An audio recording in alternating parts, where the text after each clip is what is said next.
On one of my recent YouTube videos where I followed a 1930s bedtime routine, I saw this comment. A little wish that I hope I can help come true. In the 1940s and the 1930s, women would often wear a headscarf to keep their overnight curls in place, but they would also wear them for practicality reasons whilst doing manual labour or as a fashion statement. Overall, it is a timeless and very glamorous look, but it's also perfect for summer if you want to keep your hair out of the way while still retaining a sense of style. In one of my other videos, I show you 8 ways to style a vintage-inspired headscarf look for daytime wear. However, for today's video, I'm styling my headscarf in mind for bedtime and sleeping in the headscarf overnight to preserve my pin curls. A silk or satin headscarf is recommended to stop your hair from frizzing, but also this can achieve a rather glamorous look to go to bed in. And with our pin curls firmly in place, we can begin. Now, like I said, for this look, I'm using a large headscarf because I know it will cover all of my hair.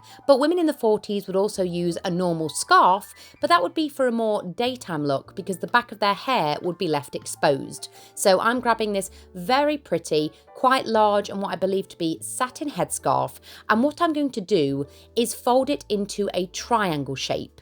But the piece of material facing me doesn't quite meet the point. So I don't fold it fully in half, I leave the side facing me slightly shorter. So as you can see, the shorter part is what we lay over our hair, and keeping hold of the 2 bottom pointed ends, I'm going to tie a simple knot on the very top of my head. Now obviously, because a triangle has 3 points, you should be left with an extra piece of fabric. Now you can either tuck this into the knot from the back, or do what I do, flip it over the knot that you've just made and then tie another knot over the top of that piece of fabric and then pull it taut. And then it's all about adjustment. So with any fabric that you have left draping, you need to tuck it into the headscarf. And this is where you can really play around with the overall design and look of the headscarf that you're going for. So if you want a very pronounced knot at the top and almost kind of headpiece, then you can tuck all of the draping fabric into the knot.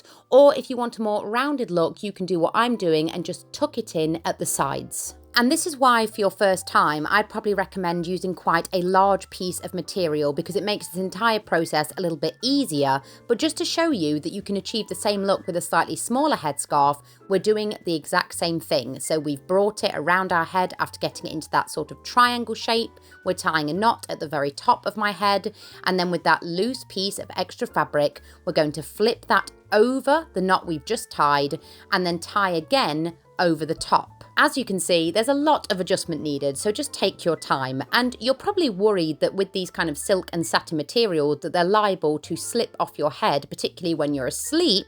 But don't worry, they're actually very, very sturdy and they don't fall off your head, or at least not in my experience. And I don't often use any hair grips to keep them in place because I find that they just stay on my head no matter what I'm doing. You may have also noticed that in tonight's look, I'm leaving the front of my hair exposed, which I think really gives that vintage-inspired, glamorous 1930s and 1940s look. And there you have it, an elegant and hopefully rather effortless look that I believe that our grandparents or great-grandparents would be very proud of.